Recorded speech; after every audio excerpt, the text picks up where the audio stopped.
بریلوی، دیوبندی، اہل حدیث، اہل تشیع علماء، وہ سب اپنی پبلک گیدرنگ کو اپنے ساتھ اٹیچ کرنے کے لیے تاکہ وہ انہی کے ساتھ اٹیچ رہیں اس قسم کے حربے لوگوں کو سکھاتے رہتے ہیں، اور دوسرے علماء کے بارے میں ایسی ایسی ادبی گالیاں ڈیوائز کی ہوئی ہیں کہ آپ سن کے حیران ہو جائیں گے، ایسی ایسی ادبی گالیاں۔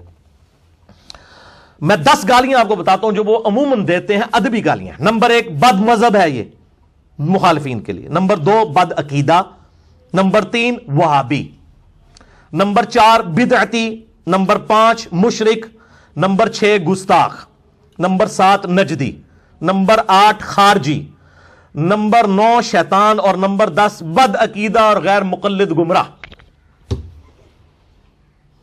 یہ تو ادبی گالیاں تھیں، اور اگر آپ نے غیر ادبی اور غیر اخلاقی گالیاں سننی ہو تو شیخ یوٹیوب حافظہ اللہ تعالی و دامت برکاتہم عالیہ، ظاہر ہے یوٹیوب سے ہم اب علم حاصل کر رہے ہیں نا، اللہ تعالیٰ اس کی حق باتوں کو سلامت رکھے اور باطل کو ختم فرمائے۔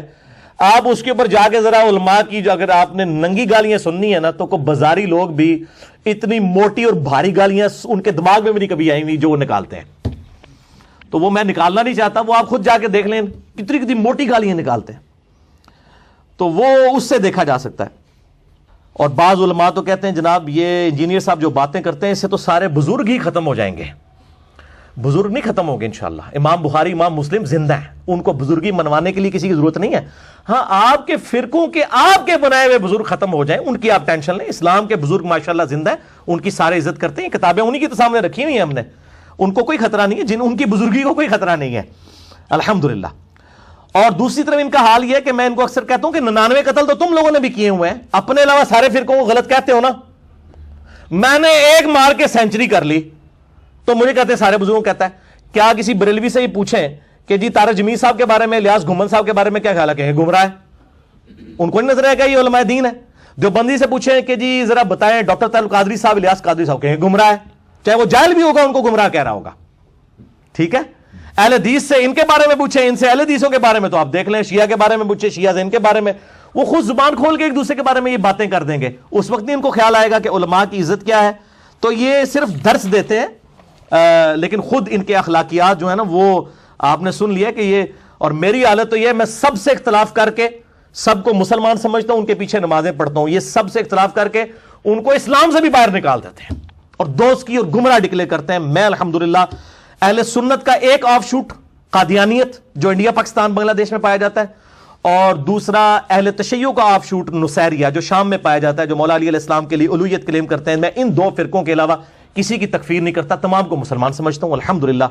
باقی اس حوالے سے جو اختلافات ہیں وہ 20 سوالات میں نے مسئلہ نمبر 179 میں ریکارڈ کروا دیے ہیں، انجینئر محمد علی مرزا عوام الناس کی عدالت میں، جسے شوق ہو تو وہ ضرور دیکھے۔ آج میں آخر میں ان تینوں مکاتب فکر کی کتابیں HD کیمرے میں دکھا کے آپ کو بتا دیتا ہوں کہ ان کی اپنی لینگویج دوسروں کے بزرگوں کے بارے میں کیا ہوتی ہے، اور میں کوئی اس میں غیر مہذب غیر پارلیمانی لفظ نہیں استعمال کروں گا، اور میں امید کروں گا کہ جن لوگوں کو یہ زوم ہے کہ ان سے اگر آپ نرمی سے بات کریں تو یہ اپنے بزرگوں کی غلطیاں مان لیتے ہیں، تو ان کو دیکھ لیں گے ہاں جی اب اس پارلیمانی زبان کے ساتھ ذرا منوا کے بتائیں ان سے کہ اپنے بزرگوں کی غلطیاں مان لیں، وہ نہیں مانتے ہیں، ان کا تو مسئلہ ہی کچھ اور ہے۔ تو وہ اب آپ سن لیجئے، میں 4 کتابوں کے حوالے دوں گا۔ نمبر 1 حسام الحرمین امام رضا بریلوی صاحب کی کتاب، نمبر 2 المہند علی المفند خلیل احمد سہارنپوری صاحب کی کتاب جو اس کے مقابلے میں لکھی گئی، نمبر 3 بریلویہ البریلویہ عربی میں لکھی گئی احسان اللہ ظہیر صاحب کی کتاب، یہ اہل حدیث عالم دین ہے اور اردو میں بریلویہ ترجمہ ہوا، اور نمبر 4 اقتداء صراط مستقیم جو ہے وہ امام ابن تیمیہ المتوفیٰ 728 ہجری کتاب۔ یہ پہلے سب سے پہلے میں آپ کو صرف بزرگوں کی لینگویج دکھا دیتا ہوں، یہ ذرا تمہید ایمان کور کریں جی، دعوت اسلامی والوں نے چھاپی ہے، ما حسام الحرمین، یہ 1905 میں امام رضا بریلوی المتوفیٰ 1340 ہجری بمطابق 1921 نے یہ کتاب لکھی، جس میں 5 کفر کے فتوے لگائے، پہلا غلام احمد قادیانی پہ اور باقی 4 جو ہیں وہ علماء دیوبند اور اہل حدیث علماء کے اوپر، اور جو زبان اس میں استعمال کی ہے وہ میں آپ کو دکھا دیتا ہوں، وہ پڑھ کے بھی مطلب سنا دوں گا آپ کو۔ اور یہ 1905 میں کتاب انہوں نے لکھی حسام الحرمین، نام ہی آپ سنیں حسام الحرمین، حرمین کی تلوار۔ یہ جناب یہ ریڈ کلر کی جو لائنیں ہیں ان کو ہائی لائٹ کر کے ان کو ذرا دکھائیے تاکہ ان کو پتہ چلے کہ کیا زبان انہوں نے استعمال کی ہے۔ یہ میں پڑھ کے بھی آپ کو سنا دیتا ہوں حسام الحرمین سے، چھوٹی سی کتاب ہے، آپ کو مارکیٹ سے مل جائے گی، کوئی مشکل کام نہیں ہے۔ چوتھا فرقہ وہابیہ شیطانیہ ہے. ذرا آپ اس گروہ کا نام دیکھیں, وہابیہ شیطانیہ. اور وہ رافضیوں کے فرقہ شیطانیہ کی طرح ہیں. وہ کہتے ہیں جیسے شیعہ کا فرقہ شیطانیہ ہے نا, وہ شیطان اتاق کے پیروکار ہے. یعنی وہ کہتے ہیں جو شیعہ رافضی غالی ہیں وہ شیطان اتاق کے پیروکار ہے, جن کو امام جعفر صادق نے یہ لفظ استعمال کیا تھا جو رافضیوں کے لیے, جو غالی شیعہ ہیں, جو شیخین رضی اللہ عنہما وعلیہم السلام پر تبرہ کرتے ہیں. وہ کہتے ہیں جیسے رافضی جو ہے نا وہ شیخین کے اوپر تبرہ کرتے ہیں, وہ شیطان اتاق کے پیروکار ہیں. اور یہ جو وہابیہ شیطانیہ ہیں یہ شیطان آفاق ابلیس لعین کے پیروکار ہیں. یہ اخلاقیات ہیں, میں آپ کو صرف بتا رہا ہوں, یہ آپ خود دیکھ لیں یہ اخلاقی زبان ہے یا غیر اخلاقی, آپ نے خود فیصلہ کرنا ہے, میں اس پہ کوئی کمنٹس نہیں کروں گا. وہ کہتے ہیں یہ شیطان آفاق یعنی وہ بڑا شیطان جو ہے نا ابلیس, اس کے پیروکار ہیں. کون؟ دیوبند اور اہل حدیث. اور یہ بھی اسی تکذیب خدا کرنے والے گنگوئی کے دم چھلے ہیں. وہ کہتے ہیں رشید احمد گنگوئی کے یہ دم چھلے ہیں کہ اس نے اپنی کتاب براہین قاطع میں تصریح کی ہے. وہ کہتے ہیں ان کی کتاب کے اوپر جو انہوں نے گرفت کی وہ ٹھیک ہے, وہ ہمیں بھی اختلاف ہے, وہ ہم تو کفری عبارتوں پہ میرا مسئلہ 71B ریکارڈڈ موجود ہے. انڈیا اور پاکستان کے بزرگوں کی 19 گستاخانہ عبارات کا تحقیقی جائزہ, اور میرا پمفلٹ بھی ہے اندھا دھند پیروی کا انجام. میں نے خود اسماعیل دہلوی صاحب کی عبارتیں ہوں, علماء دیوبند کی ہوں, بریلوی علماء کی ہوں, عبارتوں کے اوپر میں نے جو ہے وہ ان کے اگینسٹ قرآن و حدیث سے دلائل لکھے ہیں. فتویٰ کسی پہ نہیں لگایا, سب کا نام احترام کے ساتھ لکھا ہے, پبلک خود فیصلہ کرے. آگے یہ 5 کفر کے فتوے لگا کے نا خلاصہ کلام لکھتے ہیں, ذرا یہ بھی دکھا دیں جی ان کو. یہ یعنی اپنی پوری گفتگو کا خلاصہ لکھتے ہیں کہ میں یہ جو کچھ لکھ رہا ہوں, اس کے بعد وہ کنکلوڈ کر رہے ہیں کہ میں اپنے مکتب فکر کے علاوہ باقی مکاتب فکر کو کیا سمجھتا ہوں. وہ اب آپ دیکھ لیں کیا سمجھتے ہیں. جو میں نے کہا نا کہ ہماری ہی حوصلہ ہے کہ ہم سب کے پیچھے نمازیں پڑھتے ہیں, کسی کو اسلام سے خارج نہیں کرتے سوائے قادیانیوں کے اور نصیریہ کے. یہ کہتے ہیں خلاصہ کلام یہ ہے کہ یہ جتنے بھی فرقے ہیں سب کے سب کافر اور مرتد ہیں. یعنی حمزہ بریلوی صاحب لکھا کہ دیوبند اور اہل حدیث کافر بھی ہیں, مرتد ہیں. مرتد کا مطلب ہے اسلام چھوڑ گئے, یہ واجب القتل ہے. مرتد کا مطلب یہ ہے. اور یہ اجماع امت ہے کہ یہ اسلام سے خارج ہیں. وہ اجماع امت سے مراد ان کے اپنے مکتب فکر کا اجماع ہے, یہ آپ دیکھ لیں. اور بے شک بزازیہ اور فتاوی خیریہ اور مجموع الانہر اور در مختار وغیرہ کتابوں میں جو ہے وہ ایسے کافروں کے حق میں فرمایا گیا جو ان کے کفر اور عذاب میں شک کرے وہ خود بھی کافر. یعنی ہم جتنے یہاں بیٹھے ہوئے ہیں سب کے سب کافر, کیونکہ ہم تو کسی کی تکفیر نہیں کرتے. اور شفا شریف میں ہے کہ ہم اسے کافر کہتے ہیں جو ایسے کو کافر نہ کہے جس نے ملت اسلام کے سوا کسی ملت کا اعتقاد کیا یا ان کے بارے میں توقف کرے یا شک لائے. وہ ملت سے باہر نکال دیے جناب. تو یہ میں نے آپ کو دکھا دیا. اب یہ 1905 میں کتاب لکھی گئی, اس کے جواب میں خلیل احمد سہارنپوری, شیخ ذکریہ صاحب جو انہوں نے فضائل اعمال لکھی, ان کے پیر و مرشد نے کتاب لکھی المہند علی المفند 1906 میں.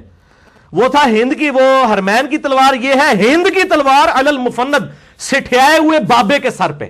سٹھیا ہوا بابا کسے کہا؟ حمزہ بریلوی صاحب کو. ٹھیک ہے, المہند علی المفند, ہند کی تلوار سٹھیائے ہوئے بابے پر, جس نے حسام الارمین لکھی ہے. اس میں ماشاءاللہ دیکھیں انہوں نے پھر جو زبان استعمال کی ہے وہ ماشاءاللہ دیکھیں آپ. یہ ذرا دکھائیے جی ان کو. پہلے اور 26 سوالات عربی میں ہوئے ان سے. یہ پہلے تو یہ کتاب کا ٹائٹل دکھائیں جی ان کو. یہ آپ کو مارکیٹ سے عام مل جائے گی, المہند علی المفند. یہ ٹیکسٹ بک ہے دیوبند مکتبہ فکر کی. 26 سوالات عربی میں. اس وقت کے صوفی عرب علماء نے ان سے پوچھے کہ بھئی حمزہ بریلوی صاحب نے تو ہمیں, انہوں نے تو حمزہ بریلوی صاحب کو مجدد ڈکلیئر کر دیا تھا. یہ 1925 سے پہلے کے بعد ہے, جب اہل حدیثوں کے آنے سے پہلے کی. تو انہوں نے کہا کہ آپ لوگ تو بڑے گمراہ ہوئے, ہمیں تو حمزہ بریلوی صاحب نے بتایا ہے. تو پھر 26 سوال عربی میں کیے کہ تم تو وہابی ہو. انہوں نے کہا نہیں ایسی کوئی وہابی نہیں, وہابی ہوں تو مسلمان ہی نہیں سمجھتے. یہ دکھائیں جی ان کو, یہ ہے, یہ اس کو کور کریں. یہ جو ریڈ لائن ہے المہند علی المفند, ہند کی تلوار سٹھیائے ہوئے بابے کے سر کے اوپر. اس میں ذرا آپ لینگویج دیکھ لیجئے گا, پھر آپ کو پتہ چل جائے گا کہ انہوں نے کیا زبان استعمال کی ہے. ٹھیک ہے جی. یہ کہتے ہیں کہ حمزہ بریلوی صاحب نے چونکہ فتوے لگائے تو یہ کہتے ہیں چونکہ ہمارے مشائخ رضی اللہ عنہم, یہ علماء دیوبند کو کہہ رہے ہیں رضی اللہ عنہم, احیاء سنت میں صحیح کرتے اور بدعت کی آگ بجھانے میں مستعد رہتے تھے, اس لیے شیطانی لشکر کو ان پر غصہ آیا. یعنی بریلوی علماء کو اور حمزہ بریلوی صاحب کا شیطانی لشکر, انہوں نے بھی شیطان کا, انہوں نے شیطان. اور ان کے کلام میں تعریف کر ڈالی. وہ کہتے ہیں ہم نے تو یہ گستاخیاں کی نہیں, اس نے خود سے بنا دی, اور ان پر بہتان باندھے, طرح طرح کے افطراء اور خطاب وہابیت کے ساتھ متہم کیا, مگر حاشا کہ وہ ایسے ہوں, بلکہ بات یہ ہے کہ یہ سنت اللہ ہے کہ جو خواص اولیاء میں ہمیشہ جاری رہی ہے. چنانچہ اللہ تعالیٰ اپنی کتاب میں فرماتا ہے کہ اور اسی طرح ہم نے ہر نبی کے دشمن بنائے جن و انس کے شیاطین. وہ کہتے ہیں جیسے قرآن میں ہے نا کہ نبیوں کے دشمن جنوں اور انسانوں میں ہوتے ہیں شیاطین, اس طرح ہمارے جو اولیاء دیوبند رضی اللہ عنہم ہیں ان کے دشمن شیاطین اور جنوں اور انسانوں میں حمزہ بریلوی اور ان کے پیروکار ہیں, یہ انہوں نے کہا. اچھا جی, اب 12ویں سوال کے جواب میں وہ کہتے ہیں, ان سے پوچھا گیا کہ اہل حدیثوں کے بارے میں آپ کا کیا خیال ہے. آج تو یہ بھائی بنے ہوئے نا ریالوں کے چکر میں, آپ دیکھیں ادھر انہوں نے اہل حدیثوں کا یہ خارجی ہیں, اور خارجی کا مطلب ہے دوزخ کے کتے. یہ ان کو انڈر لائن کرے جی, یہ والا جو ہے یہ والی لائنیں صرف دکھائے. 12ویں سوال کے جواب میں ورڈ بائی ورڈ میں آپ کو پڑھ کے سناتا ہوں, آپ حیران ہو جائیں گے کہ زبان کیا استعمال کرتے ہیں. اور یہ ظاہر ہے کوئی اہل علم ہی اتنی ثقیل زبان استعمال کر سکتا ہے, ہمارے جیسے لوگ تو استعمال ہی نہیں کر سکتے. یہ کہتے ہیں کہ ہمارے نزدیک اہل حدیث یعنی جو جن کے بارے میں سوال ہوا ہے ان کا وہی حکم ہے جو صاحب در مختار نے لکھا ہے کہ خوارج کی ایک جماعت ہے شوکت والی جنہوں نے امام پر چڑھائی کی تعویل سے کہ امام کو باطل یعنی کفر یا ایسی معصیت کا مرتکب سمجھتے تھے جو قتال کو واجب کرتی ہے. اس تعویل سے یہ لوگ ہماری جان و مال کو حلال سمجھتے اور ہماری عورتوں کو قیدی بناتے. آگے فرماتے ہیں ان کا حکم باغیوں کا ہے, اور پھر یہ بھی فرمایا کہ ہم ان کی تکفیر صرف اس لیے نہیں کرتے کہ یہ فعل تعویل کی وجہ سے ہوا. اگرچہ علامہ شامی نے حاشیے میں فرمایا ہے, یعنی رد المختار کے اندر, در مختار کے حاشیے میں فتاوی شامی میں, جیسا کہ ہمارے زمانے میں عبد الوہاب کے تابعین سے سرزد ہوا کہ نجد سے نکل کر حرمین شریف پر غالب آگے, اپنے آپ کو حنبلی مذہب سے بتاتے ہیں, مگر ان کا عقیدہ یہ ہے کہ بس وہی مسلمان ہے جو ان کے عقیدے کے خلاف وہ مشرک ہے, اور اسی بنا پر انہوں نے اہل سنت اور علماء اہل سنت کا قتل مباح سمجھا, یہاں تک کہ اللہ نے ان کی شوکت توڑ دی. اس کے بعد میں کہتا ہوں ان شوکت دوبارہ آ گئی جناب, تسی فوت ہو چکے ہو 1955 دوبارہ وہ آگے جے. اچھا جی, ہن تک بھی ہوئی نے.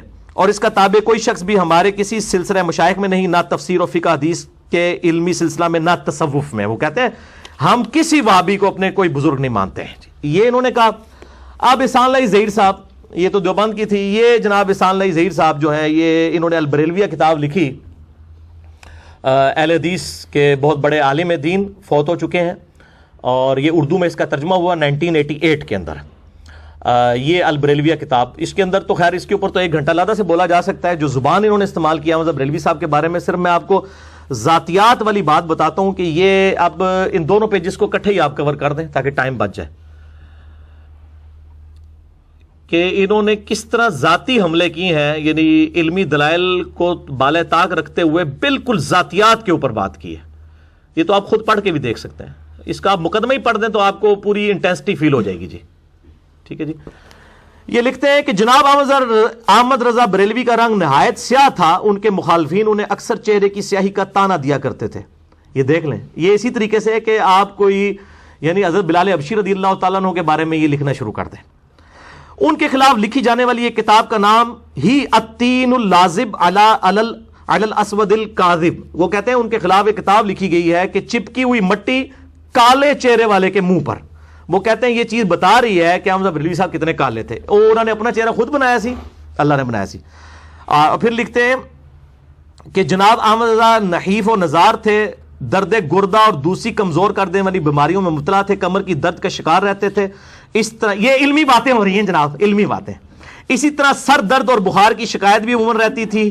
ان کی دائیں آنکھ میں نقص تھا, اس میں تکلیف رہتی تھی, اور وہ پانی اتر آنے سے بے نور ہوگی. طویل مدت تک اس کا علاج کراتے رہے مگر وہ ٹھیک نہ ہو سکی. ایک مرتبہ ان کے سامنے کھانا رکھا گیا, انہوں نے سالن کھا لیا مگر چپاتیوں کو ہاتھ تک نہ لگایا. ان کی بیوی نے کہا کیا بات ہے, تو انہوں نے جواب دیا مجھے تو روٹیاں نظر ہی نہیں, حالانکہ وہ سالن کے ساتھ ہی رکھی ہوئی تھی. یہ علمی باتیں ہو رہی ہیں جی, علم کی دنیا ہے یہ, آپ دیکھ لیں. جناب بریلوی نسیان میں بھی مبتلا تھے, ان کی یاداشت کمزور تھی. ایک دفعہ اینک اونچی کر کے ماتھے پر رکھ لی, گفتگو کے بعد تلاش کرنے لگے, اینک نہ ملی اور بھول گئے کہ اینک ان کے ماتھے پر ہے. کافی دیر پریشان رہے, اچانک ان کا ہاتھ ماتھے پر لگا تو اینک ناک پر آ کر رک گئی, تب پتہ چلا اینک تو ماتھے پر تھی. یہ علمی باتیں ہو رہی ہیں, آپ ذرا دیکھ لیجئے کہ یہ مطلب ہماری یعنی علماء کی اپروچ ہے. اچھا, یہ آپ نے بریلویت کتاب میں یعنی پہلا حوالہ دیکھا. اس کے بعد سیدہ عائشہ کے حوالے سے ان پہ جھوٹ باندھا گیا کہ انہوں نے کوئی ان کی گستاخی میں اشعار لکھے, حالانکہ وہ ہدایت بخشش میں موجود ہی نہیں ہے. اور ایک پرنٹنگ میں کسی نے ویسے شامل کیے تھے, بعد میں اعلان برات آیا کہ بھی سیدہ عائشہ کے بارے میں انہوں نے یہ بات نہیں کی, بلکہ مصطفیٰ جان رحمت پہ لاکھوں سلام میں تو امہات المومنین کی شان میں اشعار موجود ہے.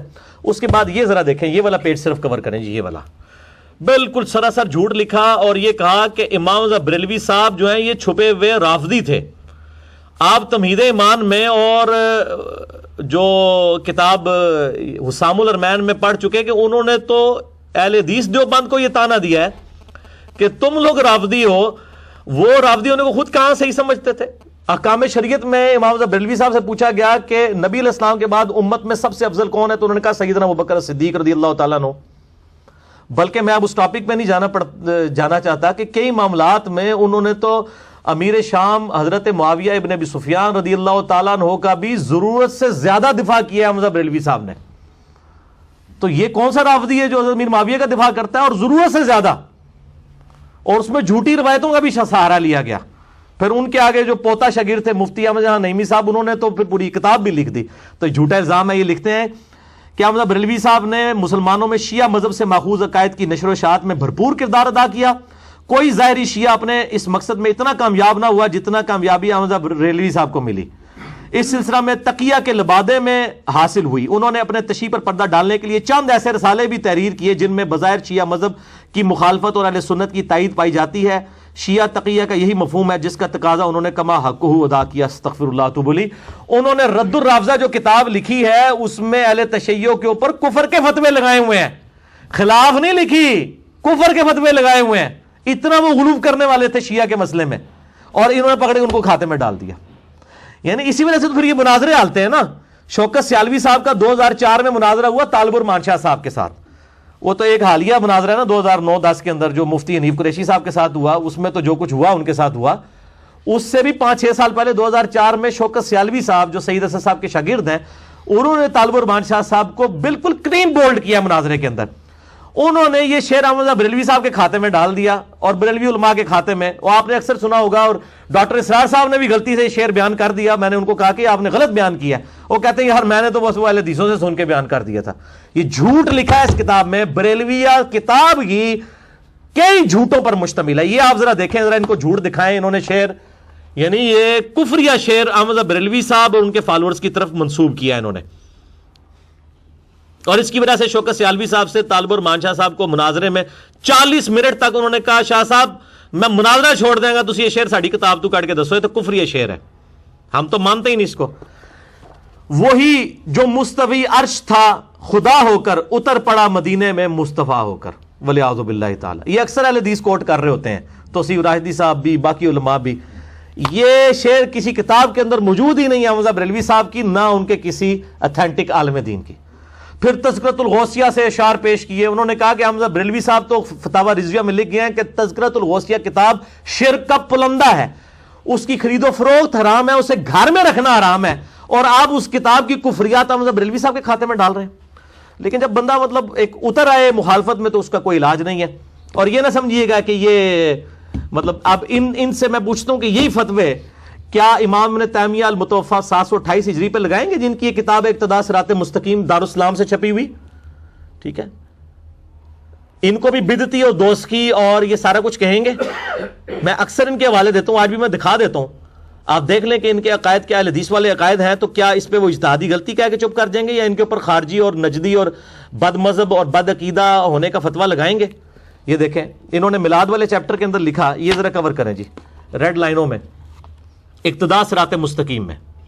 نیچے ترجمہ کرنے والے کو تو شرم آئی، اس نے فٹ نوٹ لگا دیا کہ بھئی حضرت صاحب سے کوئی کام غلط ہو گیا ہے، لیکن فتویٰ پھر بھی کوئی نہیں کسی نے لگایا ان کے اوپر. انہوں نے میلاد کے کانٹیکسٹ میں لکھا، یہ جو میلاد منایا جا رہا ہے یہ عیسائیوں سے مسلمانوں نے لیا. عیسائی بھی کرسمس مناتے تھے، مسلمانوں نے وہ میلاد منانا شروع کر دیا. اور اس کے بعد جو انہوں نے جملہ لکھا وہ بہت خطرناک ہے. وہ کہتے ہیں کہ اللہ تعالیٰ اس بدعت پر نہیں، یعنی یہ جو میلاد منانے کی بدعت ہے اس پر تو نہیں، لیکن اس محبت اور اجتہاد پر انہیں ثواب دے گا. یعنی جو میلاد مناتے ہیں نا، چونکہ وہ حضور کی محبت میں منا رہے ہیں صلی اللہ علیہ وآلہ وسلم، لہٰذا ان کو ثواب ہوگا. تو پھر تو شیعہ بھی جو ماتم کر رہے ہیں وہ بھی اہل بیت کی محبت میں کر رہے ہیں، ان کو بھی ثواب ہوگا. یہ شیخ زبیر صاحب کو جب میں نے بتایا، وہ کہتے ہیں ابن تیمیہ اتنی بڑی غلطی کر ہی نہیں سکتے. میں نے کہا شیخ صاحب آپ دیکھیں تو صحیح، آپ نے تو مضمون لکھا ہے کہ کیا ابن تیمیہ اہل سنت ہے، تو آپ نے کتاب تو پڑھیں. وہ کہتے ہیں وہ یہ تو کہتے ہیں ابن تیمیہ نے تو ساری بدعتیں ہی لال کر دی ہیں. اب نبی علیہ السلام کیا فرماتے ہیں؟ کل بدعۃ ضلالہ وکل ضلالۃ فی النار. ہر بدعت گمراہی اور گمراہی دوزخ میں لے جانے والی ہے. ایک طرف اس کو بدعت بھی کہہ رہے ہیں میلاد کو، اور کہہ رہے ہیں ثواب بھی ملے گا. تو اب میں نہیں کہتا اس کے اوپر کفر کا فتویٰ لگتا ہے، یعنی کہ یہ خود علماء خود فیصلہ کریں، علماء سے پوچھ کے ہم تو چلتے ہیں۔ میری شیخ زبیر صاحب کے ساتھ فون کال ریکارڈڈ ہے ابن تیمیہ کے مسئلے کے اوپر ہی، 40 منٹ کی، یوٹیوب پہ آپ دیکھ سکتے ہیں۔ اس کے بعد یہ احمد بریلوی صاحب کو تو کہہ رہے ہیں نا رافضی، ان کو کیوں نہیں رافضی کہتے جنہوں نے عبداللہ ابن عمر کو بدعتی کہا ہے؟ یہ امام ابن تیمیہ نے اسی اقتداء صراط مستقیم میں، یہ ذرا یہ پہلے یہ والا پیج دکھائیں جی، تاکہ یہ بڑا ہو جائے، کسی نے پرنٹ لینا اس کو نظر آ جائے، یہ والا پیج۔ یعنی عبداللہ ابن عمر رضی اللہ تعالیٰ عنہ سفر حج میں بخاری میں 10 حدیثیں ہیں کہ جن جن جگہوں پہ آپ صلی اللہ علیہ وآلہ وسلم نے سواری باندھتے تھے، جہاں آپ نے رک اتر کے نماز پڑھی انہی جگہوں پر نماز پڑھتے تھے، بلکہ مسند احمد میں یہاں تک آتا ہے کہ ان جگہوں پر پیشاب بھی کرتے تھے جہاں پہ نبی علیہ السلام نے اپنے سفر حج میں پیشاب کیا تھا، وہ جگہوں کو تلاش کر کے۔ اس کے اوپر امام ابن تیمیہ نے کہا کہ ہمیں تو نبی علیہ السلام نے فرمایا تھا میرے بعد بڑی بدعتیں پیدا ہوں گی، تم خلفائے راشدین کے ساتھ رہنا اور نئی نئی بدعتوں سے بچنا، اور پھر ساتھ لکھا کہ عبداللہ بن عمر نے کیا ہے، خلفائے راشدین نے نہیں کیا، تو عبداللہ بن عمر کو کیا کہا؟ بدعتی۔ عبداللہ بن عمر کی مخالفت کر کے بھی اہل سنت کے امام ہی رہے، ان کے اوپر رافضیت کا فتویٰ نہیں لگایا، نہ احسان اللہ ظہیر صاحب نے، نہ کوئی آج کا عالم دین الٹا دفاع کرتے ہیں۔ کئی علماء نے تو کہا کہ جی ابن تیمیہ نے صحیح گرفت کیا ہے ابن عمر پہ، ابن عمر کی غلطی ہے۔ ہاں ویڈیوز ریکارڈڈ موجود ہیں، نعوذ باللہ من ذالک۔ تو کہتے ہیں کہ جن مقامات پر نبی علیہ السلام نے اتفاقیہ نماز پڑھی تھی تو عبداللہ بن عمر کے سوا کسی صحابی سے مروی نہیں ان مقامات کو کسی طرح کی بھی کوئی خصوصیت دی گئی ہو، چنانچہ ابو بکر، عمر، عثمان و علی رضی اللہ عنہم اجمعین اور تمام سابقین اور اولین من المہاجرین والانصار ان راستوں میں سفر کرتے تھے، مگر کبھی ان مقامات میں خصوصیت کے ساتھ نماز نہ پڑھتے تھے، اور معلوم ہے کہ اگر یہ بات ان کے نزدیک مستحب یعنی کوئی نیکی کا کام ہوتی تو وہ سب سے پہلے لوگ یہ کرتے، خلفائے راشدین جو اس پر عمل کرتے، کیونکہ وہ سنت نبوی کے زیادہ جاننے والے تھے۔ وہ کہتے ہیں عبداللہ بن عمر سے زیادہ ان کو دین آتا تھا اور اس پر سب سے زیادہ عمل کرنے والے تھے۔ نبی صلی اللہ علیہ وسلم نے تو ہمیں فرمایا تھا تم میری سنت اور میرے خلفائے راشدین ہدایت یافتہ کی سنت کو لازم اختیار کرنا اور اسے خوب مضبوطی سے پکڑنا، خبردار دین میں نئے کاموں سے بچنا، ہر نیا کام بدعت ہے، ہر بدعت گمراہی ہے، اور معلوم ہوا کہ خلفائے راشدین نے یہ کام کبھی نہیں کیا، لہٰذا اس فعل میں خلفائے راشدین کی سنت نہیں بلکہ ایک بدعت کی ہی پیروی ہوتی ہے۔ پتہ اس کا جواب کیا دیتے ہیں؟ وہ کہتے ہیں جی انہوں نے عبداللہ بن عمر کے عمل کو بدعت کہا ہے، عبداللہ بن عمر کو بدعتی نہیں کہا۔ یہ اپنی پبلک نو ضرور دسیو، ٹھیک ہے؟ وہ بھی ویسے پبلک آج کل کو گھاس نہیں کھاتی ہے، سارے روٹی کھاتے ہیں ماشاءاللہ، ان کو سمجھ ہے کہ یہ بات کیا لکھی ہوئی ہے، لیکن شیخ زبیر صاحب نے اپنی کال ریکارڈنگ میں کہا کہ بالکل باطل ہے اس کا یہ موقف، عبداللہ بن عمر کا یہ عمل کوئی بدعت نہیں، کسی صحابی نے اسے بدعت نہیں کہا، بلکہ میں نے تو واقعہ معراج والے لیکچر میں اس کی سپورٹ میں 4 کتابوں سے حدیث پیش کی تھی کہ نبی صلی اللہ علیہ وسلم کو بھی بیت اللہ میں نماز پڑھوائی گئی، اور اسی طریقے سے آپ صلی اللہ علیہ وسلم کو کوہ طور پر نماز پڑھائی گئی، نبیوں کے مقدس مقامات پر۔ سنن نسائی کے اندر حدیث موجود ہے، دلائل النبوہ کے اندر موجود ہے، آپ معراج والا میرا لیکچر دیکھیں، اس میں نے امام ابن تیمیہ کے اس موقف کی رد کیا تھا کہ عبداللہ بن عمر کا یہ موقف بالکل ٹھیک تھا، اور اس کے حوالے سے وہ ایک جعلی روایت پیش کرتے ہیں کہ صلح حدیبیہ کا درخت اکھڑوا دیا تھا حضرت عمر فاروق رضی اللہ تعالیٰ نے، بالکل جھوٹی روایت ہے، کوئی نہیں تھا اکھڑوایا، وہ تو صرف حدیث میں اتنا آتا ہے کہ اللہ تعالیٰ نے اس حوالے سے گم کر دیا کہ لوگوں کو وہ درخت یاد نہیں رہا، اور وہ کہتے ہیں جی ہم حضرت عمر کے پیچھے عبداللہ بن وحالہ کہ عبداللہ بن عمر کے بارے میں بخاری مسلم میں حدیث ہے رجل صالح، عبداللہ بن عمر نیک مرد ہے، ان کی اتنی توہین، ان کو بدعتی کہا، اور جن لوگوں نے سیدنا علی رضی اللہ تعالیٰ عنہ پر ممبروں پر لعنت کروائی، جب ہم وہ حدیثیں لوگوں کو بتاتے ہیں تو ہمیں یہ رافضی کہتے ہیں، اور جو لوگ نبی علیہ السلام کی سنت سے محبت کرنے والے لوگ ہیں ان کو جو بدعتی کہہ رہے ہیں ان کو یہ امام اہل سنت کہتے ہیں۔ یا پبلک فیصلہ کرے گی کہ امام اہل سنت کون ہے، عبداللہ بن عمر کو بدعتی کہنے والے یا سیدنا علی کی مخالفت خلیفہ راشدی کے اوپر لعنت کروانے والوں کا علمی محاسبہ حدیث کی روشنی میں کرنے والے احترام کے دائرے کے اندر تھا۔ میرا تو کلپ ریکارڈڈ ہے کہ حضرت معاویہ رضی اللہ تعالیٰ عنہ پر لعنت کرنا حرام ہے، یہ آپ یوٹیوب پہ لکھیں کلپ کھل جائے گا۔ میں تو اس کو رافضیوں کا طریقہ سمجھتا ہوں، میں تو اس کو بدعت سمجھتا ہوں کہ بھئی جو جس چیز کی وجہ سے ہمیں ان سے اختلاف تھا وہی کام کوئی اور کرنا شروع کر دے۔ ہم تو سیدنا علی کے ساتھ ہیں، خلفائے راشدین کے ساتھ ہیں رضی اللہ عنہم اجمعین وعلیہم السلام اجمعین۔ اللہ تعالیٰ سے دعا ہے جو حق بات میں نے کہی اللہ تعالیٰ ہمارے دلوں میں راسخ فرمائے، اگر جذبات میں میرے منہ سے کوئی غلط بات نکل گئی اللہ تعالیٰ ہمارے دلوں سے ہی معاف کر دے، ہمیں کتاب و سنت کی تعلیمات پر عمل کر کے دوسرے بھائیوں تک پہنچانے کی توفیق عطا فرمائے۔ سبحانک اللہم وبحمدک اشہد ان لا الہ الا انت استغفرک واتوب الیک وما علینا الا البلاغ المبین۔ جزاکم اللہ خیرا۔